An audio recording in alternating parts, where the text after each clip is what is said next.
Olá, Pastor Lucas, tudo bem? Tudo bem, amado? Vamos falar um pouquinho agora sobre uma interpretação a respeito das 7 cabeças da besta de Apocalipse 3, a besta do mar. Oitavo rei, né? Vamos falar sobre... É o momento, né? A profecia agora que está no momento do naipe, né? Exato. Qual é a interpretação hoje, comumente, da igreja sobre esse assunto? Já foi definido algo sobre esse assunto? A igreja acredita em quê? Bom, quando você fala da oitava cabeça, cabeça na profecia é um império. Então nós cremos que há, na história humana, 7 impérios que perseguiram o povo de Deus e foram instrumentos de dominação nas mãos de Satanás, tá bom? O que é unânime na igreja? Que Babilônia, Grécia, Medopérsia, Roma pagã e Roma papal fazem parte dessas 7 cabeças. O que não é unânime é se o Egito, a Síria, França e Estados Unidos, né, na ponta final, fazem parte das 7 cabeças. Isso não é unânime. Agora, que os impérios de Babilônia, a Roma papal, participam dessas cabeças é unânime para todos os teólogos da igreja, exceto para o R. Smith, né, que cria em 7 formas de governo, né, triunvirato, imperadores, cônsul, procônsul, enfim, que é uma teoria que a igreja descartou totalmente. Isso daí, tá bom? Ok, então, quem é a besta de Apocalipse 3, a besta do mar? E essas cabeças, o que elas representam? Só por guia aqui de informação, pode ser que alguns não... A besta do mar de Apocalipse 13, ela é uma alusão à besta do capítulo 7 de Daniel, né? Ao chifre pequeno que cresceu, que não é pequeno, que ele cresce, fica grande até atingir o céu, né? Então ao chifre grande, que é um poder, ao anticristo, e a besta do mar representa também os herdeiros de Roma pagã. Quando Roma pagã caiu, assumiu o papado, Roma cristã, nós dizemos, né? Então, a besta do mar representa Roma cristã na história. E a besta do capítulo 17, que leva a mulher e que tem as 7 cabeças? O que seriam essas 7 cabeças? Bom, essas 7 cabeças é consenso entre todos os teólogos adventistas que elas representam impérios e não pessoas. Então, nós estamos buscando consenso, né? Então, a igreja já crê que todas as cabeças são impérios, tá bom? A diferença é que há divergência em quais impérios são esses, mas todos são impérios. Nós rejeitamos a ideia de que são pessoas, são 7 papas, por exemplo. Não são 7 papas. A igreja nunca pregou isso, não defende isso e abomina essa interpretação. Quais são hoje as interpretações dos maiores autores ou teólogos da igreja? Por exemplo, Hank Stefanovic, John Paulin.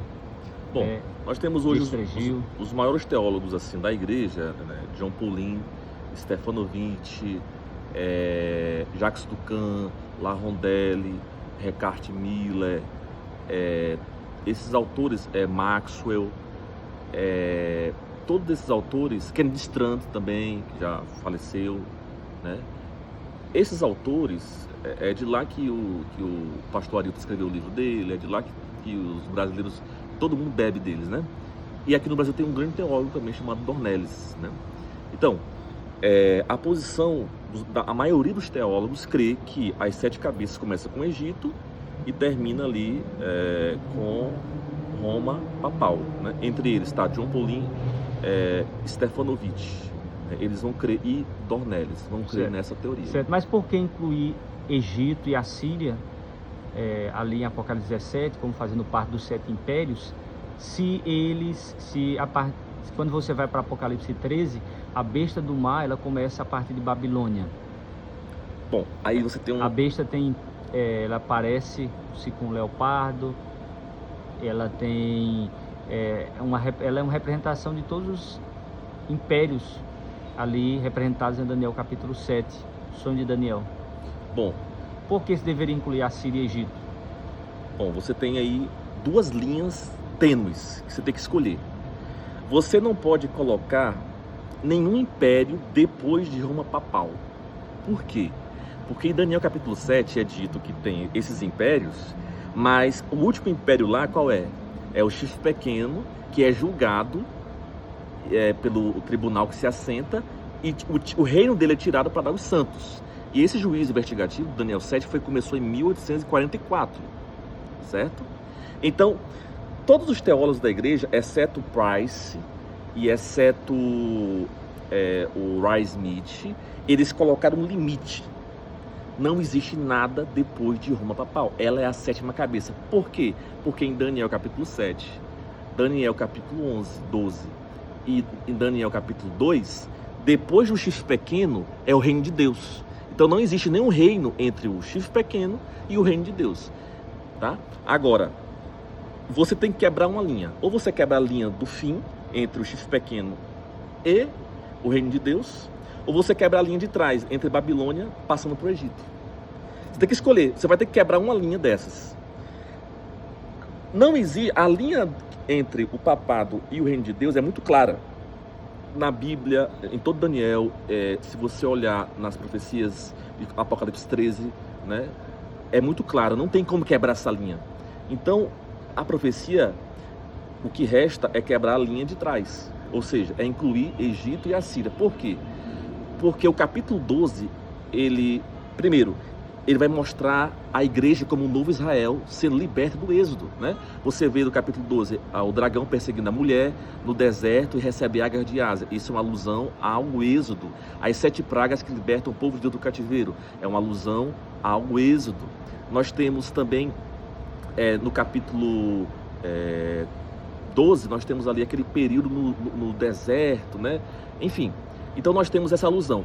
E nós temos no livro de Ezequiel 34, em todo o Antigo Testamento, Salmos, Isaías, eles chamam o Egito de grande dragão e besta de cabeças, né? O grande império que perseguiu o povo de Deus. E a Assíria fez talvez a coisa mais cruel com Israel. A Assíria partiu Israel no meio, pegou 10 tribos e levou cativas. Destruiu 10 tribos. E você vê que os 144 mil são as 12 tribos restauradas. Então, se você vê no capítulo 7 de Apocalipse, 12 tribos sendo restauradas. Mas quem destruiu essas tribos? A Síria. Então, não existe nenhuma linha que impeça de incluir o Egito. Porque quando você expande o contexto do Antigo Testamento como um todo, o Egito, a Babilônia e a Síria são chamados de poderes e bestas de cabeças. Tá?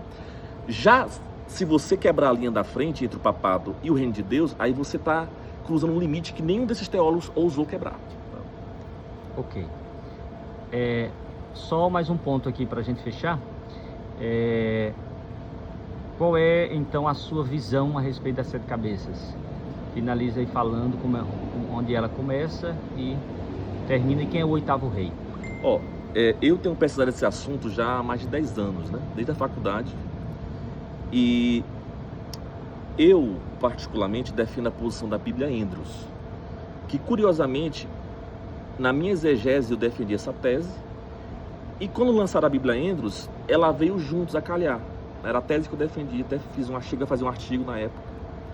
Eu defendo que o 8º rei é a imagem da besta, que é a união do Estado com o poder político, né? E todos os teóricos, os principais, como Stefanovic, defendem que é o papado restaurado, né? Ali. Então, assim, a Bíblia Andrews, com a posição da lição da escola sabatina, né? Com a posição do John Paulin, é muito semelhante. Então, eu defendo, particularmente, tanto a teoria de que o 8º rei, né? Que esse é o 8º império, é a união da besta do mar com a besta da terra, né? Quando a besta da terra faz uma imagem à besta.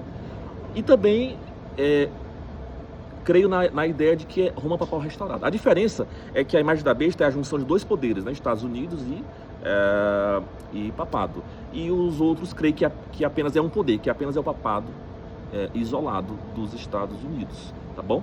O Rice Smith, apesar do sistema dele, ele também crê que era um poder religioso e um poder civil.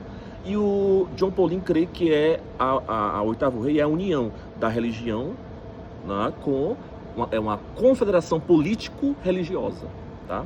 Ele crê nisso. Então, eu particularmente gosto muito da posição da Bíblia Andrews e da posição do Stefanovic, que é a posição defendida na última lição da Escola Sabatina sobre o Apocalipse. É a posição que eu aprecio, né? Eu não criei nenhuma interpretação, na verdade, né? Eu só tenho lido, comparado, criticado e analisado essas teorias, tá bom? Ok, obrigado. Deus abençoe. Pastor Rafael, só uma coisinha. Por que é importante estudar esse assunto? Primeiro, porque está na Bíblia. Segundo, porque esses assuntos, eu digo que a profecia, ela é uma casa pronta, sabe? Você percebe o livro de Números é o cimento, o livro de Salmos é o tijolo, o livro de Isaías é a tinta, mas quando chega na profecia, você mistura tudo e faz um prédio bonito, sabe? Então o livro do Apocalipse, as profecias apocalípticas, quando você entende ela, você entende toda a Bíblia. Porque as profecias, elas vão aludir a toda a Bíblia. E o centro dela é Cristo. E você vai evitar sensacionalismo, fanatismo e vai ter uma visão sequencial dos eventos principais que acontecerão na história desse mundo. Então é muito importante se estudar. Nós temos visto adventistas chegando no Apocalipse 17 dizendo: não é importante estudar sobre isso, não é importante sobre isso, né? Então nós começamos o Apocalipse como adventistas, é uma revelação de Deus, mas quando chegamos do capítulo 15 para frente, nós não podemos compreender alguns, tá? Não vamos mexer com isso daí, né? Nós viramos evangélicos, né?